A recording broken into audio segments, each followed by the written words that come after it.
So you want fruits that could stand it, could be in a bag and bounce around a little. So The only and challenge that's is where- that you got a juicy pear. It goes all down your arm. well, I try not to. I would not bring that pear.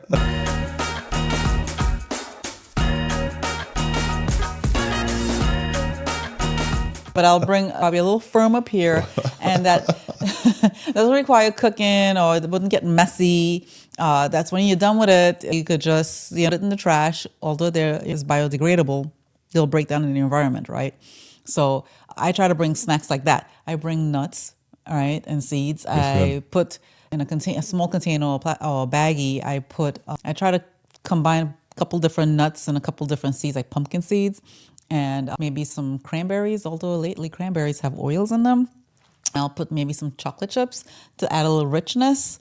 Dairy free. So that's good. Yes. So you talk about fruits, some nuts, and a little mixture there because it's easy and it's wholesome. Correct. Cool. So that's on the road trip. So we're on the road now. Now, what are some other things? So now we are going through almost to our destination, right? Are there any things that say you do or think about if you wanted to get a meal halfway? We're driving 10 hours. Right. So what are some of the things you'd look at going there? If we're done with our snacks, do we pack a meal? I mean, what's go through your head? So what goes through my head is that I would bring maybe stuff to make sandwiches, right? Oh, yeah. So whether that's, I have a little bag cooler, those bag coolers you get at Whole Foods or those grocery stores, and I fill that, right? And I will have hummus in there. And I sometimes will make the sandwiches ahead of time. I prioritize that. I make that ahead of time. So we're not building sandwiches in the car or wraps. I will throw things in a wrap and I'll make tofu egg salad with lettuce and tomato, or I will do hummus with some vegetables and avocado. Make a chickpea salad with avocado base, and I will throw those in a wrap with lettuce and tomato, and then I wrap it, fold it up, and I put it in a container or wrap it in some parchment paper so it stay fresh. And then this way, if we're driving or we stop off somewhere to eat, it's already made. We reach in the bag, grab one, eat it, and go. Yeah, so let's put it like 2 steps ahead. So you got snacks and you have also a meal. Yes. Okay, so last other question would be, let's say, okay, I don't got the bill. What strategy that can be done or a system that can be done if like we're driving halfway for 5 hours, we get to 5 hours and with some kind of snacks, maybe want to just get out the car and maybe see the town. I want to go to a restaurant. What are some high level strategies that you can do in order to find the right restaurant for you?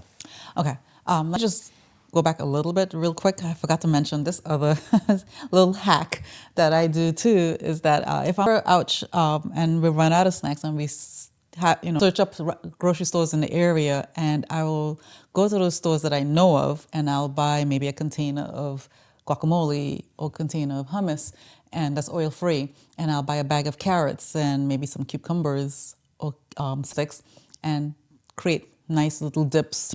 Now, if we're going somewhere and we ran out of snacks, right, and we need to eat dinner now, one of the first things we do is that I look up healthy restaurants in the area.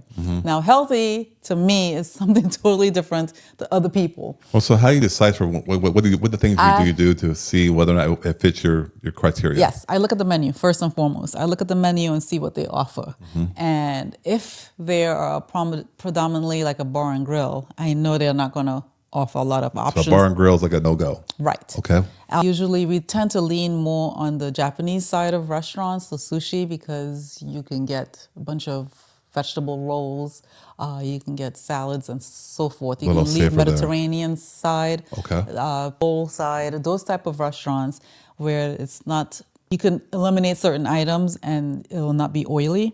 Cool, yeah. So you look at the menus, you're looking at whether or not they have alternatives that you can get to, some sides, or it could be just non-greasy type of foods that break the diet. Okay. Right. Make sure they have a good salad base, because we'll order a salad for the table and we'll share it and so forth. So salad before the meal as well. So now we're done kind of our destination, and now it's like, oh my gosh, let's really enjoy the destination, the beach, the mountain, whatever it may be. We want to get out and about with all the people. And now restaurants really are kind of place you got to go. So you already mentioned, hey, look at the menu. But what are some things that can be done when you're actually in the restaurant? And perhaps, like, so I'm thinking you can drink a lot of water. Right. Takes the hunger edge off a little bit. What are some other things that you would consider wise or system wise to implement?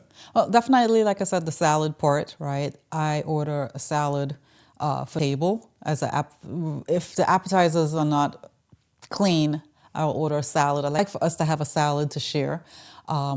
We'll look at a lot of items, and if it's not really to my liking, I usually ask the staff, "Hey, can you frying this, can you steam it? Or Yeah. can you go light on the oil for me? No butter. Butter, right? No cheese. Can you take, X, Y, and Z?" And a lot of times, 9 out of 10 times, accommodating.